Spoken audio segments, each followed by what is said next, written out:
So in this next set of tutorials, we're going to make a coin pickup game. What I have here is a clean copy of Unity, and the only package that's imported is the standard assets application, the standard assets folder, and within it has the character controllers. So let's go ahead and do a new scene. So file save scene as, and we're just going to call this level 1.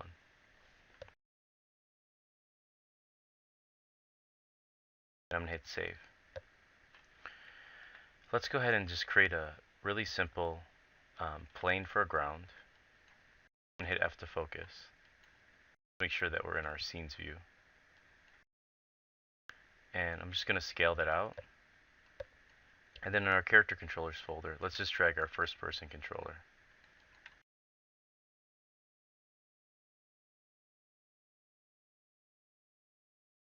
Let's go ahead and give ourselves a little bit more room.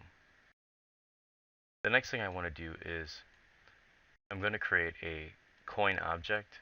So let's create a cylinder.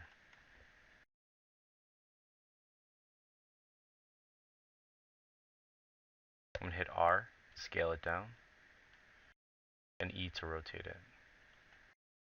Make sure that we rotate it 90 degrees.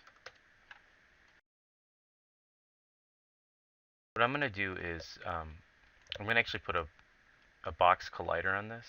So I'm going to right click, remove the capsule collider, and just add a box collider. So component, physics, box collider. Now, our scene as a whole, you can see from our game object here, is really dark. So I'm just going to go to game object, create other, and add a directional light.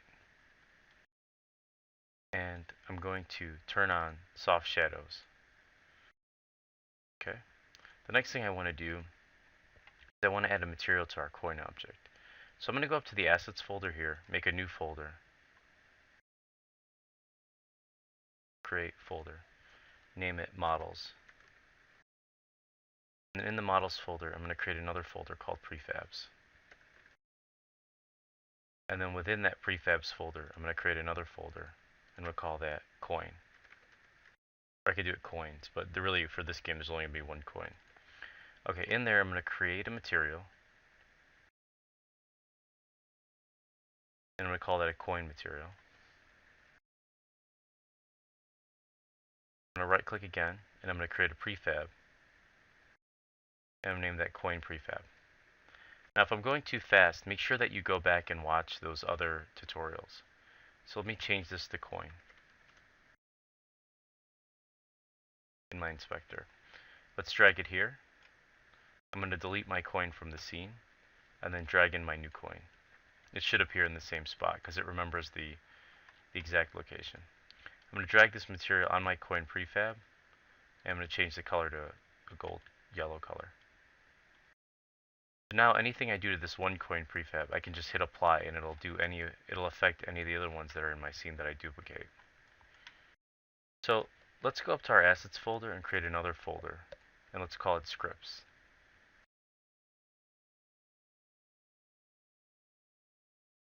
Now this is a pretty small game, so normally I would compartmentalize my scripts to character scripts and things like that, object scripts. But for now we're just going to create a script, a C# script. We're going to call this coin manager. Alright, let's go ahead and open this up and start looking at coding our object. Right now if I press play, a couple things happen.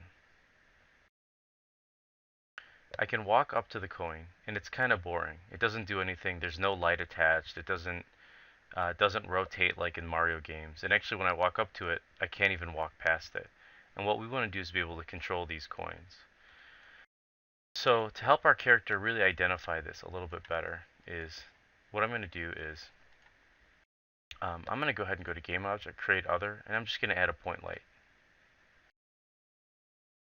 And I'm just going to put it in front of this. Kind of give it a little bit of a glow. And you could pick whatever color you want. You know, you can go with a red or, you know, something like that. Now if we attach a material, I'm just going to create a material for the floor out here. And we just make that material a green to represent grass or something. And we increase the intensity. You'll see we now have a glow attached to our or like a little color. Well, let's go with an orange. That might make it a little bit more interesting.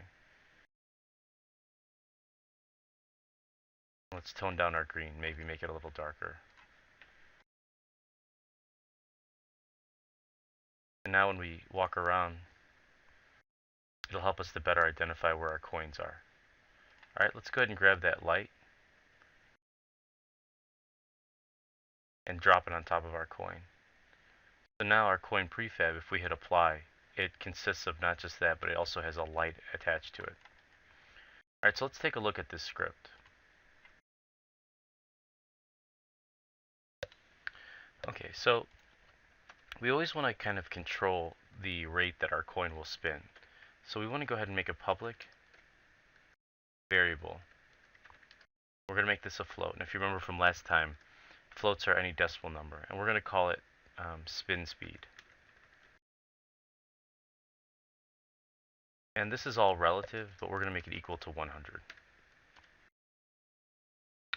Okay, so we want to go ahead and rotate our object. So we know from previous tutorials that in order to get something to move or rotate or scale, we have to actually type in the word transform. And we're writing it in our update function because our update function runs every frame. So we're going to do transform dot rotate. Now rotate has three parameters, x, y, and z. So I want it to rotate on my y-axis. So here's x, y, and z. So let's say we do 0, comma 2, comma 0. And let's save that and see what happens.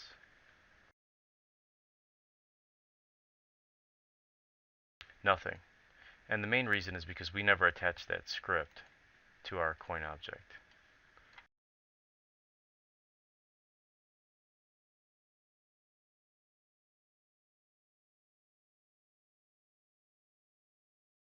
We actually also never saved our script. I'm just going to place this coin a little bit closer to my guy here. So let's save this. And let's make sure we're on coin manager. Here's coin manager. Actually, our z or our y-axis is back here. This is our z. So let's say we make this 5 and we save this. And I press play here. You notice it spins on that axis. Now, instead of having to continuously update our script here, I'm just going to copy my spin speed here, spin speed. And I'm going to paste that and save it. Now, if you remember from the previous tutorial, there's a kind of a little error here that happens whenever we look at this. Do you notice how it's not spinning at a continuous rate? And actually, like I had explained in previous tutorials, if your object is on a slower or faster computer, it's going to spin faster than this or slower. So there's a pretty good way of doing this, and that's by just multiplying spin speed by time, that delta time. And that really just computes the time between each frame. So I'm going to hit Control S and save this, and it should run a lot smoother right now. You can see that it runs a lot smoother. Now if I walk up to this, you'll notice I get pushed a little bit by that box collider.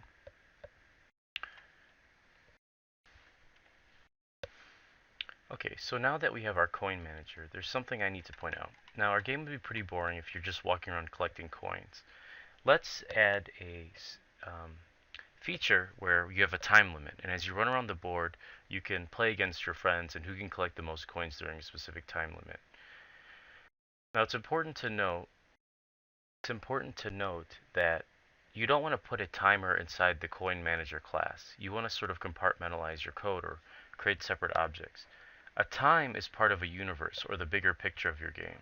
So we want to create a separate C# script called the game manager. So I'm going to right click, create another C# script, and I'm just going to call this game manager. Now the game manager as a whole will control, like I said, anything that happens in the universe of the game.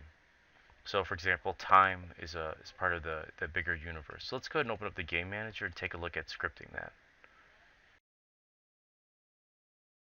Now that we have those basics in place, what I'm going to do is end the video here. And in the next video, we're going to take a look at creating a couple features for the game manager.